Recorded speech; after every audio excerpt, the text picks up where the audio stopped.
아멘. 네.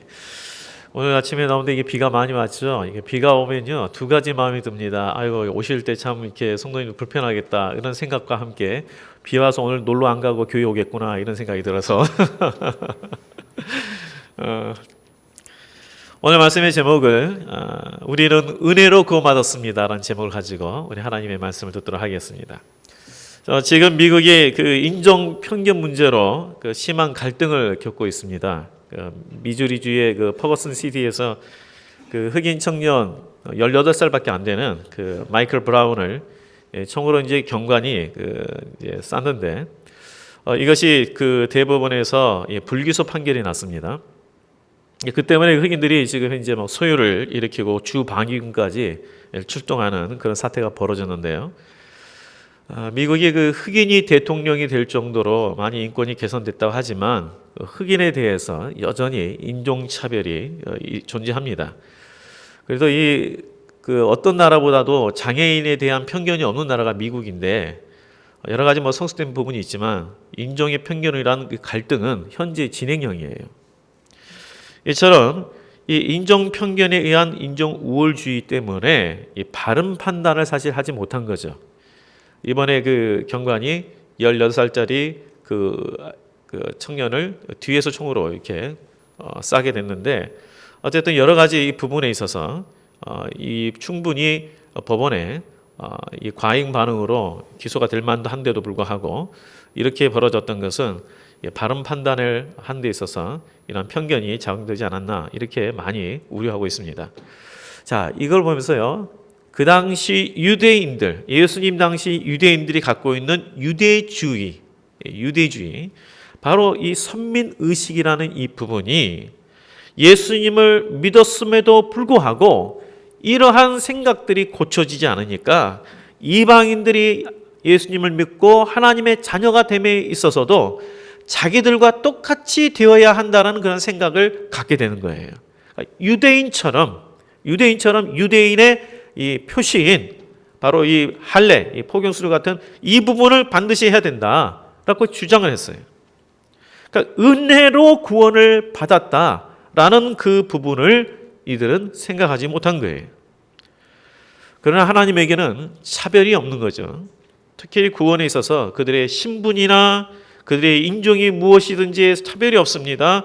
학력에 있어서 재산에 있어서 과거의 생활이 어떠하든지 구원에 있어서 그들에게 전혀 차별이 될 수 없습니다. 왜 그래요? 구원은 오직 은혜로 받기 때문에 그렇습니다. 은혜로.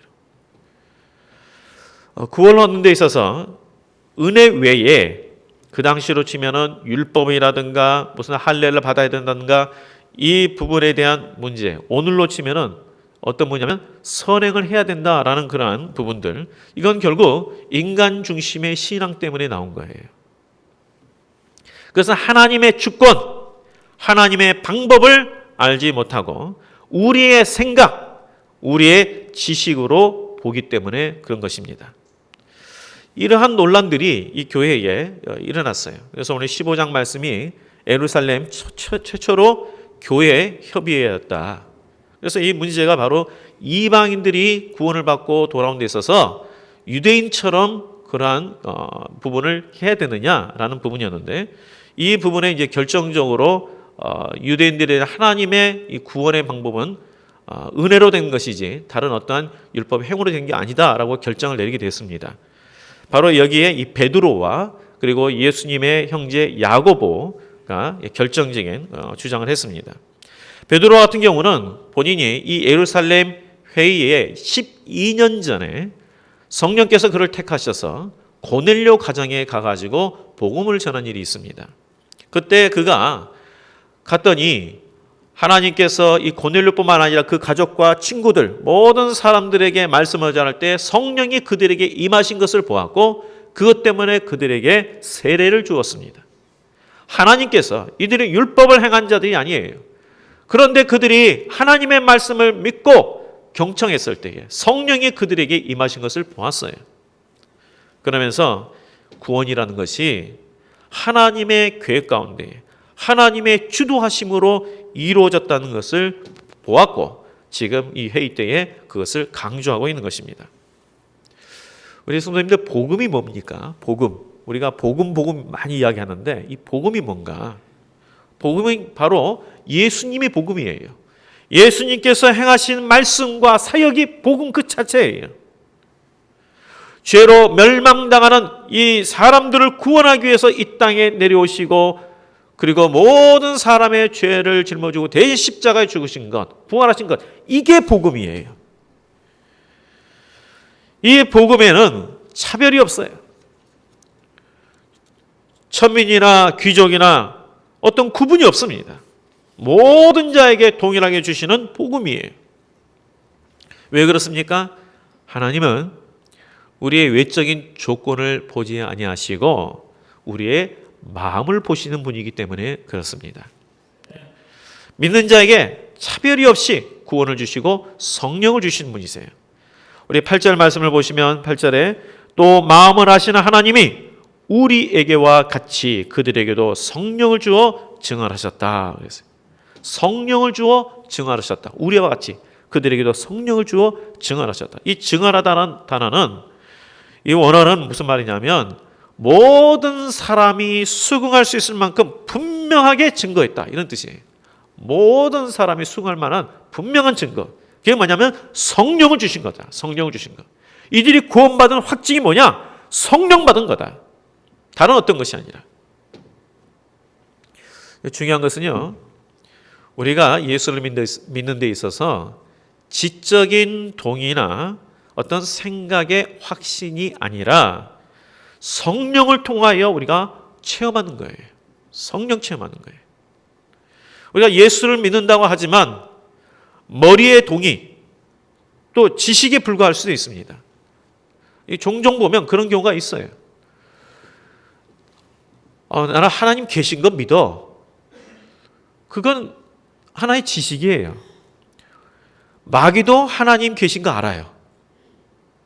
거기서 말하는 이 믿음은 지적인 동의를 말하는 게 아니에요.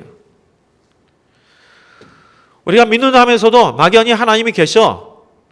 그리고 그냥 이러한 하나님의 사랑, 조물주이신, 창조주신 하나님이시니까 그냥 우리가 믿으면 돼. 이런 정도의 믿음 있는 사람들도 있어요. 그러나 성령께서 우리에게 임하시면, 우리가 성령의 인도함을 받으면 어떻게 되느냐? 내 삶 속에서 실제적으로 나를 도우시고 위로하시고 동행하신 분이 성령님이시다. 나를 믿는 자답게 살게 하신 분이 성령님이시다. 이것을 깨닫고 고백하는 거예요. 내가 은혜로 예수 그리스도의 말미암아 구원을 얻었다. 이걸 확신케 하는 게 누굽니까? 성령님이세요. 그러므로 성령을 받지 않으면, 다시 말해서 성령 체험하지 않으면 흔들림이 없는 확고한 믿음을 가질 수가 없어요. 그러면 성령 받은 자의 삶이 어떤 삶이냐? 성령 받은 자의 삶은 이런 삶이죠. 우리가 완벽하다는 것을 의미하는 게 아니고요. 하나님을 닮아가려고 노력하는 자예요. 하나님의 마음을 품고 정말 그 하나님의 그 사랑을 내 안에 사랑을 품으려 하고 섬기려 하는 그런 사람. 성령을 받으면 확고한 믿음이 있어요. 흔들림이 없는 믿음이 있어요. 왜요? 내가 체험을 했기 때문에. 구원에 있어서 흔들림이 없어요. 그리고 회개의 삶을 살아요. 이전에 내 생각과 내가 원하는 대로 살았다면 성령 체험하면 어떻게 됩니까? 하나님이 나에게 원하시는 삶을 살아요.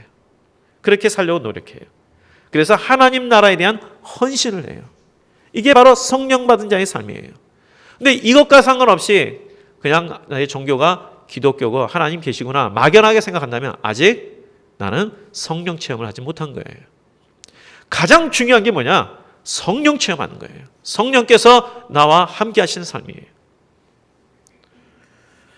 그런데 이 이방인들이 성령님을 체험했어요. 이게 바로 그 어떤 것보다 확증이다. 모든 사람들이 이 사람이 구원받았다는 확실한 증거가 바로 이거다라고 말씀하고 있는 겁니다.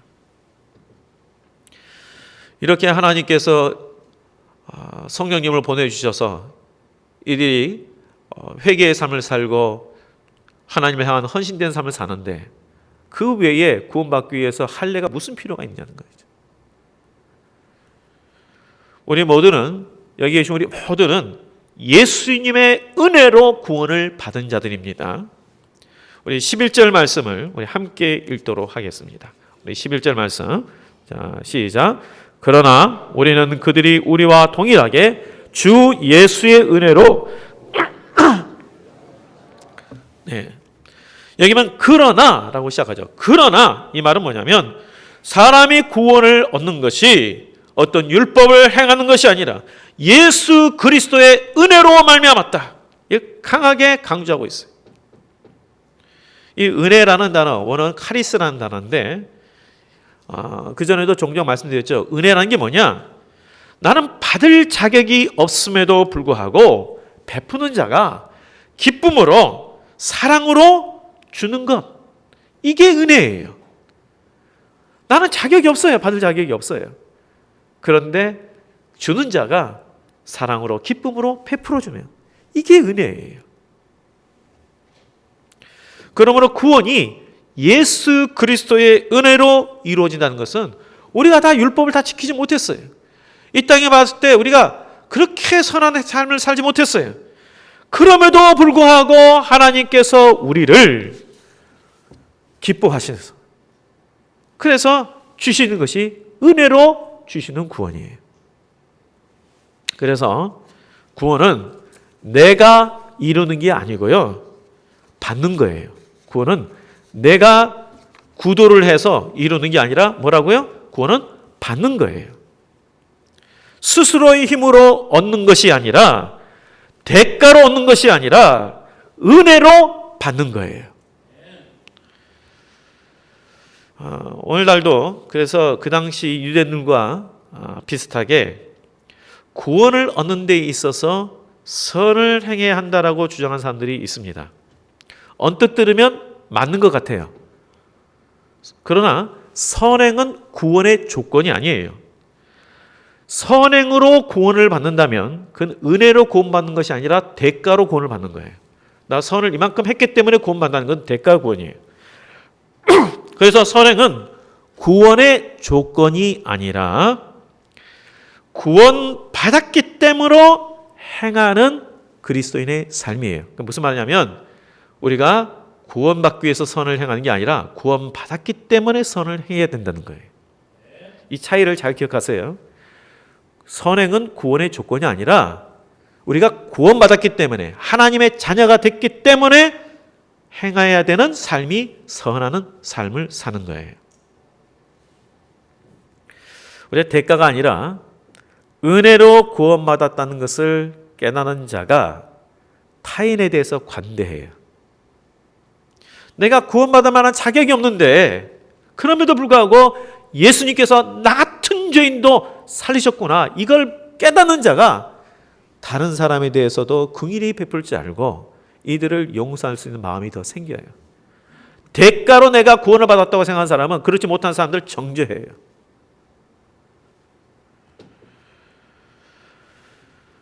우리가 은혜를 깨닫기 때문에 그 사랑의 빚진 자로 하나님을 더욱 사랑하고 섬기고 그 말씀대로 순종하며 사는 겁니다. 그래서 은혜를 깨닫는 자가 더 많이 선을 행해요. 사실 구원받기 위해서 선을 행하는 자보다요 정말 은혜를 깨닫는 자는 더 많은 선을 행합니다. 우리 일본인 최초로 우리나라의 문화 훈장을 받은 분이 계신데 소다 가이치라는 분이십니다. 이 사람이 1967년도에 이제 태어난 분이신데 그가 이제 새로운 문물들을 접하기 위해서 젊은 나이에 홍콩으로 가고 타이완을 건너가면서 이제 많이 접하려고 하는데 원래 사람이 처음에 먹었던 마음하고 달리 이 객지에서 생활하다 보니까 무절제한 삶을 살게 되잖아요. 그래서 그냥 술에 말취하고 알코올 중독에 걸려가지고 거리를 배회하다가 그냥 쓰러졌는데 의식을 잃고 말았어요. 이제 그러다가 이제 객사하는 거죠. 근데 어느 누구도 그를 거들떠 보지 않았는데 어떤 한 사람이 숨이 넘어가기 직전에 그 한 행인이 그를 발견하고 여관으로 데려갔습니다. 그리고 거기서 그를 치료해주고 여관비까지 대신 해줬어요. 어디서 많이 듣던 이야기죠. 선한 사마리아인 그 이야기인데 진짜 선한 사마리아인을 만난 거예요, 이 사람이. 그냥 객사할 뻔했는데 죽기 직전에 어떤 행인이 자기를 영안에 데려가지고 치료해주고 여간비까지 대주고 그냥 가버렸어요. 깨어나니까 그 은인을 모르는 거예요. 근데 딱 하나 아는 사실이 뭐냐면 그 사람이 조선말을 썼기 때문에 조선인이라는 것만 그 주인이 기억하는 거예요. 그 사람이 조선인이었다. 그러니까 그 누군지 모르는데 조선인이라는 그 한 가지 때문에 일본 사람이 고마운 그 조선에 가서 내가 그래도 조금이나마 좀 섬겨야 하지 해가지고 6년이 지난 1905년도에 우리나라에 이제 옵니다. 그리고 이제 그 당시에 그 YMCA에서 일본어 이제 강사로 조금 일을 하고 있는데 그때 결정적인 인생에 완전히 이제 변화되는 그 시기가 되는데 그때 월남 이상재 선생님을 만나면서 정말 내가 예수를 믿어야겠다 하고 기독교인이 됩니다. 세례를 받고. 그리고 나서 이제 그 삶이 완전히 바뀌는 거예요. 그 후에 이제 일본 사람인데 독립지사들을 음으로 양으로 도왔어요. 그리고 이 땅의 고아들을 위해서 자기의 삶을 바쳤어요. 그래서 이제 그 독립만세 운동이 이제 뭐 일어난 후에 심한 뭐 박해 있지 않았습니까? 그때 1921년도부터 버려진 그 고아들을 하나 둘을 키웠는데 지금은 뭐 보육원 하면은 정부에서 지원이 오잖아요. 그 당시에 무슨 지원이 옵니까? 뭐가 없잖아요. 그런데 해방할 때까지 1000명이 넘는 아이들을 고아를 키웠어요. 한번 생각해 보세요. 이게 가능한가? 그래서 우리 정부가 그렇게 일본이라면 이를 갈았는데 일본이 최초로 문화훈장을 추서했습니다. 그리고 그가 외국인 묘지, 양화진에 있는 외국인 묘지에 묻혔는데 우리나라 땅에 묻혔어요. 묻혔는데 묘비에 고아의 자애로운 아버지 이렇게 묘비를 써놓으셨어요. 방탕했던 한 청년이 무절제하게 술에 취해서 알코올 중독에 걸려서 그냥 노숙하며 그냥 쓰러졌던 그 청년이 어떻게 이러한 고아의 자유로운 아버지가 되었겠습니까? 예수님을 만났어요. 우리나라에 와서 예수님을 만나고 성령 체험하면서 그가 내가 정말 이런 방탕한 자인데 하나님이 나를 구원해 주셨구나. 이렇게 내가 사랑에 빚진 자구나. 그 은혜를 깨닫기 때문에 그래서 이제는 내가 그 사랑에 빚진 자이기 때문에 하나님의 말씀에 순종하여 살아야지. 그렇게 해서 이 버려진 아이들, 고아들, 불쌍한 그 아이들을 키워서 1000여 명이 넘는 아이들을 참으로 거두어서 섬겼던 삶을 살았습니다. 우리 모두가 이러한 뭐 소다 가이치 선생과 같은 그런 삶을 살 수는 없어요. 그렇지만 우리가 정말 성령 체험한 사람이라면, 그래서 하나님의 은혜를 깨닫는 자라면 어떤 삶을 살 수 있냐면 이 무명의 조선인과 같이 쓰러진 한 사람을 도와줬더니 그 사람이 결국은 어떤 사람이 됐어요? 고아의 자애로운 아버지가 됐어요. 최소한 우리는 그런 삶을 살 수 있지 않습니까? 우리가 은혜로 말미암아 구원받았다는 것을 깨닫는 사람은 공로가 아닌 나는 구원받을 만한 자격이 없는데 예수 그리스도의 그 은혜로 말미암아 내가 구원받았다는 것을 정말 깨닫는다면 그 사랑의 빚을 갚기 위해서 하나님의 말씀에 더욱 순종하고 섬기는 삶을 살게 되는 것입니다. 그럼 우리가 은혜로 구원받았다는 것을 잘 우리가 기억하셔야 돼요. 우리 공로로 구원받은 거 아니에요. 대가로 구원받은 거 아니에요. 선행으로 구원받은 거 아니에요. 구원받기 위해서 선을 행한 거 아니라 은혜 받았기 때문에 우리는 더욱 선을 행해야 돼요. 이게 하나님의 자녀의 삶이에요. 성도님, 하나님은 나의 하나님만이 아니라 우리의 하나님이십니다. 그래서 또한 우리 지금 믿는 성도의 하나님만이 아니라 아직 믿지 않는 자들의 하나님도 되십니다. 우리가 믿지 않는 사람들이 참 교회에 대해서 욕하고 막 그런 사람도 많죠. 근데 이 유대인들도요, 그 당시 선민이 아닌 이방인들은 거의 짐승으로 취급했어요. 혹 우리도 그런 마음이 없는가? 우리의 하나님만이 아니라 아직 믿지 않는 자들의 하나님도 되신 분이에요. 그렇기 때문에 차별을 둬서는 안 돼요. 내 생각과 내 경험대로 다른 사람을 우리 성도 안에서는 특별히 판단해서는 안 돼요. 믿는 자에게는 그 무엇보다도, 교회에서는 그 무엇보다도 은혜가 앞서야 돼요. 은혜가 앞서야 돼요. 차별이 없이 주어지는 은혜. 우리가 이전에 어떤 과거를 가졌든지 간에 무슨 죄를 졌든 간에 하나님의 자녀가 되게 하신 그 은혜를 기억해야 돼요. 얼마 전에 어떤 그 기사를 보다가 참 안타까운 게 뭐냐면, 옛날에 이제 지금은 말고 아주 옛날 그 80년, 70년대는 그 어렸다 보니까 말 그대로 이제 가족을 먹여 살기 위해서 어떤 여자 같은 경우는 이제 윤락으로 빠지는 그런 사람들이 있는데, 예수를 만나고 나서는 완전히 돌이켜가지고 이 신앙생활하고 엄마하고 같이 신앙생활하는데, 이제 이런 부분들이 나중에 밝혀져가지고 교회에서 너무 따갑게 눈총을 주고 하니까 결국은 교회 다니지 못하고 결국 교회를 떠나버리는 그런 그 사례를 한번 기사를 본 적이 있어요. 과거가 어떻든 간에 하나님 앞에서 하나님은 우리를 차별하지 않으세요. 우리가 은혜로 구원받았어요. 어떤 사람이 나는 은혜로 구원 안 받았다고 말할 사람이 누가 있습니까? 우리 구원받을 만한 자격이 있어서 구원받았습니까? 우리는 자격이 없음에도 불구하고 은혜로 구원받았어요. 그렇기 때문에 그 안에는 차별이 있을 수 없어요. 오직 우리는 하나님 앞에 감사할 따름이에요. 누구를 판단할 만한 그런 우리의 어떤 것을 가질 만한 자격이 있는 사람이 아무도 없어요. 차별이 없이 주어지는 그 하나님의 은혜를 다시 한번 깨달아야 합니다. 그리고 성령의 함께 하심에 대한 체험이 필요해요. 그래서 우리가 하나님 앞에 기도하는 거잖아요. 내 가운데 혹 내가 구원의 확신이 없다 그런다면, 하나님, 내가 지금 교회를 다니면도 내가 오늘 밤 당장 죽으면 내가 하나님 나라에 대한 확신이 없다 그러면, 하나님 나에게 정말 성령께서 깨닫게 해주세요. 성령께서 나를 붙들어 주세요. 그래서 성령 충만을 위해서 기도해야 되는 거예요. 그때 구원의 확신을 갖고 어떤 조건이나 상황이 흔들리지 않습니다. 제가 혹시 이 질문하면 여기서 손 드실 분도 있고 안 드실 분도 있는데, 드지는 마시고요. 한번 생각해 보세요. 오늘 당장이라도 내가 죽으면 하나님 나라에 갈 확신이 있는가? 갔을 때 하나님께서 너 요즘 보니까 신앙생활이 영 엉망이야. 그런데 하나님 나라에 들어갈 확신이 있는가? 물어보면 뭐라고 대답하시겠어요? 자, 이거 숙제입니다. 우리는 은혜로 구원받은 거예요. 공로로 구원받은 거 아닙니다. 다른 조건과 상황에 흔들리지 마십시오. 우리 모두가 핏값으로 나를 구원하신 그 예수 그리스도의 은혜를 깨닫고 더욱 성령님을 체험하고 흔들림 없는 신앙이 되시기를 주의 이름으로 축복드리겠습니다. 기도하겠습니다.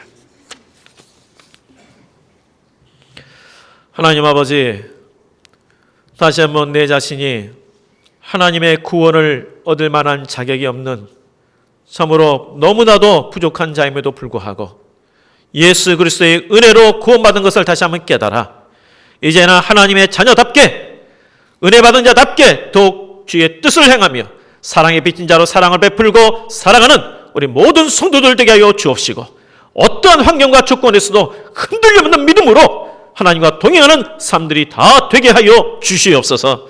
예수님 이름으로 기도하옵나이다. 아멘.